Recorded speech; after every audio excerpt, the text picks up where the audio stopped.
شروع اللہ کا نام لے کر جو بڑا مہربان نہایت رحم والا ہے۔ الف لام میم را۔ اے نبی، یہ کتاب الہی کی آیتیں ہیں اور جو کچھ تمہارے پروردگار کی طرف سے تم پر نازل ہوا ہے حق ہے، لیکن اکثر لوگ ایمان نہیں لاتے۔ اللہ وہی تو ہے جس نے ستونوں کے بغیر آسمان جیسا کہ تم دیکھتے ہو اتنے اونچے بنائے، پھر عرش پر جلوہ افروز ہوا اور سورج اور چاند کو کام میں لگا دیا۔ ہر ایک میعاد معین تک گردش کر رہا ہے۔ وہی دنیا کے کاموں کا انتظام کرتا ہے۔ اس طرح وہ اپنی آیتیں کھول کھول کر بیان کرتا ہے کہ تم اپنے پروردگار کے روبرو جانے کا یقین کرو۔ اور وہی ہے جس نے زمین کو پھیلایا اور اس میں پہاڑ اور دریا پیدا کیے اور ہر طرح کے میووں کی دو دو قسمیں بنائیں۔ وہی رات کو دن کا لباس پہناتا ہے۔ غور کرنے والوں کے لیے اس میں بہت سی نشانیاں ہیں۔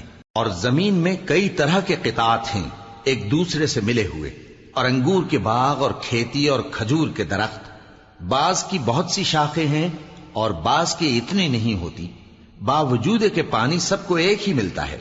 اور ہم بعض میووں کو بعض پر لذت میں فضیلت دیتی ہیں، اور اس میں سمجھنے والوں کے لیے بہت سی نشانیاں ہیں۔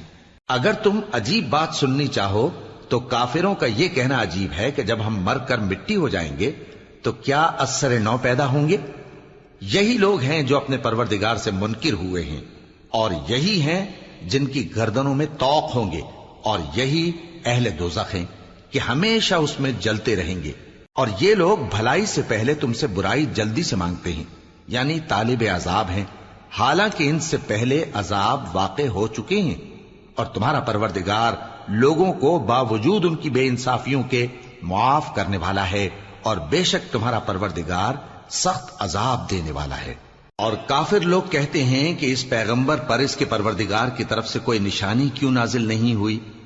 اے نبی، تم تو صرف خبردار کرنے والے ہو، اور ہر ایک قوم کے لیے رہنما ہوا کرتا ہے۔ اللہ ہی اس بچے سے واقف ہے جو عورت کے پیٹ میں ہوتا ہے، اور وہی پیٹ کے سکڑنے اور بڑھنے سے بھی واقف ہے، اور ہر چیز کا اس کے ہاں ایک اندازہ مقرر ہے۔ وہ چھپی اور ظاہر چیزوں کا جاننے والا ہے، سب سے بزرگ ہے، عالی رتبہ ہے۔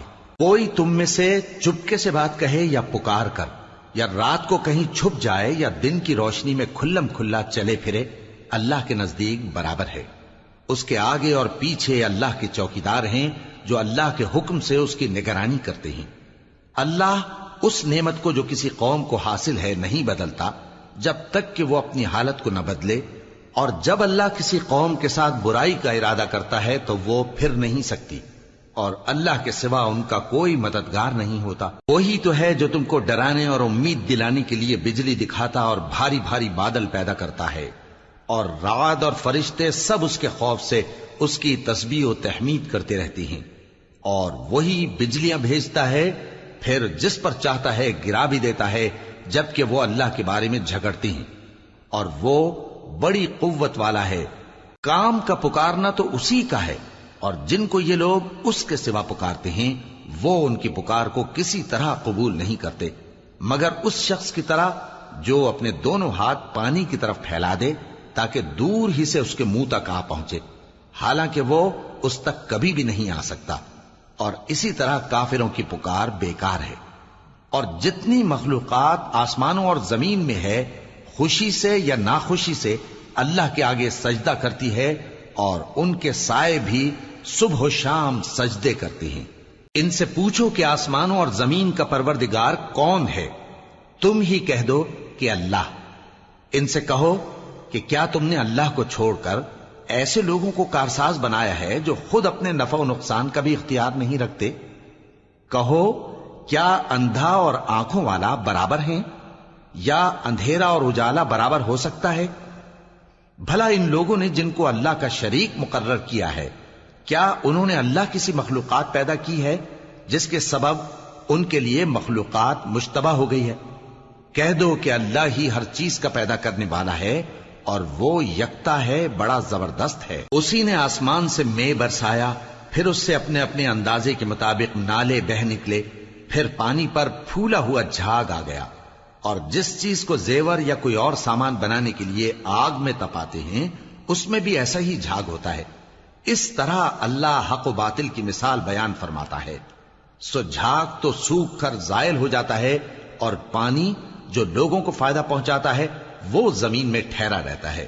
اس طرح اللہ صحیح اور غلط کی مثالیں بیان فرماتا ہے تاکہ تم سمجھو. جن لوگوں نے اللہ کے حکم کو قبول کیا ان کی حالت بہت بہتر ہوگی، اور جنہوں نے اس کو قبول نہ کیا اگر روئے زمین کے سب خزانے ان کے اختیار میں ہوں تو وہ سب کے سب اور ان کے ساتھ اتنے ہی اور نجات کے بدلے میں صرف کر ڈالیں، مگر نجات کہاں؟ ایسے لوگوں کا حساب بھی برا ہوگا اور ان کا ٹھکانہ بھی دوزخ ہے، اور وہ بری جگہ ہے. بھلا جو شخص یہ جانتا ہے کہ جو کچھ تمہارے پروردگار کی طرف سے تم پر نازل ہوا ہے حق ہے، وہ اس شخص کی طرح ہے جو اندھا ہے، اور سمجھتے تو وہی ہیں جو عقل مند ہیں، جو اللہ کے عہد کو پورا کرتے ہیں اور قول و قرار کو نہیں توڑتے، اور جن رشتوں کے جوڑے رکھنے کا اللہ نے حکم دیا ان کو جوڑے رکھتے اور اپنے پروردگار سے ڈرتے رہتے اور برے حساب سے خوف رکھتے ہیں. اور جو اپنے پروردگار کی خوشنودی حاصل کرنے کے لیے مصائب پر صبر کرتے ہیں اور نماز پڑھتے ہیں، اور جو مال ہم نے ان کو دیا ہے اس میں سے پوشیدہ اور ظاہر خرچ کرتے ہیں اور نیکی سے برائی کو دور کرتے ہیں، یہی لوگ ہیں جن کے لیے عاقبت کا گھر ہے، یعنی ہمیشہ رہنے کے باغات جن میں وہ داخل ہوں گے، اور ان کے باپ دادوں اور بیویوں اور اولاد میں سے جو نیکوکار ہوں گے وہ بھی بہشت میں جائیں گے، اور فرشتے بہشت کے ہر ایک دروازے سے ان کے پاس آئیں گے اور کہیں گے تم پر سلام ہو، یہ تمہاری ثابت قدمی کا بدلہ ہے، اور عاقبت کا گھر خوب گھر ہے. اور جو لوگ اللہ سے پختہ عہد کر کے اس کو توڑ ڈالتے اور جن رشتوں کے جوڑے رکھنے کا اللہ نے حکم دیا ہے ان کو قطع کر دیتے اور ملک میں فساد کرتے ہیں، ایسوں پر لعنت ہے اور ان کے لیے برا انجام ہے. اللہ جس کا چاہتا ہے رزق فراخ کر دیتا ہے اور جس کا چاہتا ہے تنگ کر دیتا ہے، اور کافر لوگ دنیا کی زندگی پر خوش ہو رہے ہیں، اور دنیا کی زندگی آخرت کے مقابلے میں بہت تھوڑا سامان ہے. اور کافر کہتے ہیں کہ اس پیغمبر پر اس کے پروردگار کی طرف سے کوئی نشانی کیوں نازل نہیں ہوئی؟ کہہ دو کہ اللہ جسے چاہتا ہے گمراہ کرتا ہے، اور جو اس کی طرف رجوع ہوتا ہے اس کو اپنی طرف کا رستہ دکھاتا ہے، یعنی ان کو جو ایمان لاتے اور جن کے دل اللہ کی یاد سے آرام پاتے ہیں ان کو. اور سن رکھو کہ اللہ کی یاد سے ہی دل آرام پاتے ہیں. جو لوگ ایمان لائے اور عمل نیک کیے ان کے لیے خوشحالی اور عمدہ ٹھکانہ ہے. جس طرح ہم پہلے پیغمبر بھیجتے رہے ہیں اسی طرح اے نبی ہم نے تم کو اس امت میں جس سے پہلے بہت سی امتیں گزر چکی ہیں بھیجا ہے، تاکہ تم ان کو وہ کتاب جو ہم نے تمہاری طرف بھیجی ہے پڑھ کر سنا دو. اور یہ لوگ رحمان کو نہیں مانتے. کہہ دو وہی تو میرا پروردگار ہے، اس کے سوا کوئی معبود نہیں، میں اسی پر بھروسہ رکھتا ہوں اور اسی کی طرف رجوع کرتا ہوں. اور اگر کوئی قرآن ایسا ہوتا کہ اس کی تاثیر سے پہاڑ چل پڑتے یا زمین پھٹ جاتی یا مردوں سے کلام کر سکتے تو کیا یہ لوگ ایمان لے آتے؟ بات یہ ہے کہ سب باتیں اللہ کے اختیار میں ہیں. تو کیا مومنوں کو اس سے اطمینان نہیں ہوا کہ اگر اللہ چاہتا تو سب لوگوں کو ہدایت کے رستے پر چلا دیتا؟ اور کافروں پر ہمیشہ ان کے اعمال کے بدلے آفت آتی رہے گی یا ان کے مکانات کے قریب نازل ہوتی رہے گی یہاں تک کہ اللہ کا وعدہ آ پہنچے. بے شک اللہ وعدہ خلاف نہیں کرتا. اور تم سے پہلے بھی رسولوں کے ساتھ تمسخر ہوتے رہے ہیں تو میں نے کافروں کو مہلت دی، پھر میں نے ان کو پکڑ لیا. سو دیکھ لو کہ میرا عذاب کیسا رہا.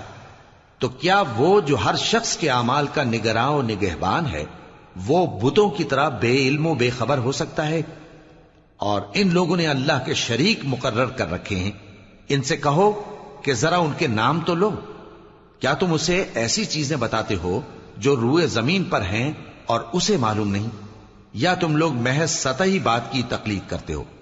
اصل یہ ہے کہ کافروں کو ان کے فریب خوبصورت معلوم ہوتے ہیں اور وہ ہدایت کے رستے سے روک لیے گئے ہیں. اور جسے اللہ گمراہ رہنے دے اسے کوئی ہدایت کرنے والا نہیں. ان کو دنیا کی زندگی میں بھی عذاب ہے اور آخرت کا عذاب تو بہت ہی سخت ہے. اور ان کو اللہ کے عذاب سے کوئی بھی بچانے والا نہیں۔ جس جنت کا پرہیزگاروں سے وعدہ کیا گیا ہے اس کی شان یہ ہے کہ اس کے نیچے نہریں بہ رہی ہیں، اس کے پھل ہمیشہ باقی رہنے والے ہیں اور اس کے سائے بھی۔ یہ ان لوگوں کا انجام ہے جو متقی ہیں، اور کافروں کا انجام دوزخ ہے۔ اور جن لوگوں کو ہم نے کتاب دی ہے وہ اس کتاب سے جو تم پر نازل ہوئی ہے خوش ہوتی ہیں، اور بعض فرقے اس کی بعض باتیں نہیں بھی مانتے۔ کہہ دو کہ مجھ کو یہی حکم ہوا ہے کہ اللہ ہی کی عبادت کروں اور اس کے ساتھ کسی کو شریک نہ بناؤں۔ میں اسی کی طرف بلاتا ہوں اور اسی کی طرف مجھے لوٹنا ہے۔ اور اسی طرح ہم نے اس قرآن کو عربی زبان کا فرمان بنا کر نازل کیا ہے، اور اگر تم علم آ جانے کے بعد ان لوگوں کی خواہشوں کے پیچھے چلو گے تو اللہ کے سامنے کوئی نہ تمہارا مددگار ہوگا اور نہ کوئی بچانے والا۔ اور اے نبی، ہم نے تم سے پہلے بھی پیغمبر بھیجے تھے اور ان کو بیویاں اور اولاد بھی دی تھی، اور کسی پیغمبر کے اختیار کی بات نہ تھی کہ اللہ کے حکم کے بغیر کوئی نشانی لے آتا۔ ہر حکم قضا کتاب میں لکھا ہوا ہے۔ اللہ جس چیز کو چاہتا ہے مٹا دیتا ہے اور جس کو چاہتا ہے باقی رکھتا ہے، اور اسی کے پاس اصل کتاب ہے۔ اور اگر ہم کوئی عذاب جس کا ان لوگوں سے وعدہ کرتے ہیں تمہیں دکھائیں، یعنی تمہارے روبرو ان پر نازل کریں، یا تمہاری مدت حیات پوری کر دیں، یعنی تمہارے انتقال کے بعد عذاب بھیجیں، تو تمہارا کام ہمارے احکام کا پہنچا دینا ہے اور ہمارا کام حساب لینا ہے۔ کیا انہوں نے نہیں دیکھا کہ ہم زمین کو اس کے کناروں سے گھٹاتے چلے آ رہے ہیں، اور اللہ جیسا چاہتا ہے حکم کرتا ہے، کوئی اس کے حکم کا رد کرنے والا نہیں، اور وہ جلد حساب لینے والا ہے۔ جو لوگ ان سے پہلے تھے وہ بھی بہتیری تدبیریں کرتے رہے ہیں، سو تدبیر تو سب اللہ ہی کی ہوتی ہے۔ ہر شخص جو کچھ کر رہا ہے اللہ اسے جانتا ہے، اور کافر جلد معلوم کر لیں گے کہ آخرت میں اچھا انجام کس کے لیے ہوتا ہے۔ اور کافر لوگ کہتے ہیں کہ تم پیغمبر نہیں ہو۔ کہہ دو کہ میرے اور تمہارے درمیان اللہ اور وہ شخص جس کے پاس کتاب آسمانی کا علم ہے بطور گواہ کافی ہے۔